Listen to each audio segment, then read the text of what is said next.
ഓ, ആരോ വന്നോടന്ന് വിളിക്കുന്നു. മോളെ ആയിക്കേ. അമ്മമ്മയോ? ഞാൻ അമ്മയെ വിളിക്കാവേ. അമ്മേ, അച്ഛമ്മ വിളിക്കുന്നു. എന്നെ മനസ്സിലായല്ലേ? തമ്പു, ഇങ്ങോട്ട് നീങ്ങിക്ക്. വല്ല സ്ത്രീകളെയും തൊടെ. ഇതിലിപ്പോ എന്തോന്ന് അറിയാതിരിക്കുന്നേ? നിങ്ങൾ ഇവിടെ ജോലിക്ക് ചെയ്യുന്നവരെ എന്നല്ലോ. എന്താ ഞാൻ എന്റെ കല്യാണം വല്ല വേലക്കാരിയിലെയും പറഞ്ഞവരെയും പോണവരെയും കല്യാണത്തിനൊന്നും നമുക്ക് വരാനൊന്നും പറ്റത്തൊന്നുമില്ല. നിങ്ങൾ എന്തോന്ന് അർത്ഥത്തിൽ ഇങ്ങോട്ട് കല്യാണം വിളിച്ച് കയറി വന്നത്? വേറെ പണിയൊന്നുമില്ലേ? നിങ്ങളെ പോലുള്ളവരുടെ കല്യാണത്തിനൊന്നും നമ്മൾ പോവില്ല.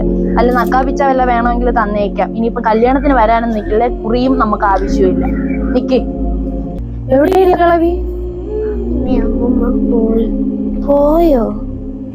ഓട്ടെ പിന്നെ, അവർക്ക് വേണ്ടെന്നുണ്ടെങ്കിൽ വേണ്ട. 200 രൂപ എന്റെ കയ്യിലിരിക്കും. അമ്മേ, എന്തിനാ പറഞ്ഞത്? ഞാൻ അതിന് എന്തോന്ന് പറഞ്ഞു? ഇവിടെ നിന്ന് വേലക്കാരിയെ ചെന്ന് നീ തൊടാനും പറക്കാനൊക്കെ എന്തിനാ പോയേ? നീ കയറി. ഞാൻ നിന്റെ പലപ്പോഴും പറഞ്ഞിട്ടുണ്ട്, ആൾക്കാരെ തരവും കണ്ടു നിൽക്കണമെന്ന്.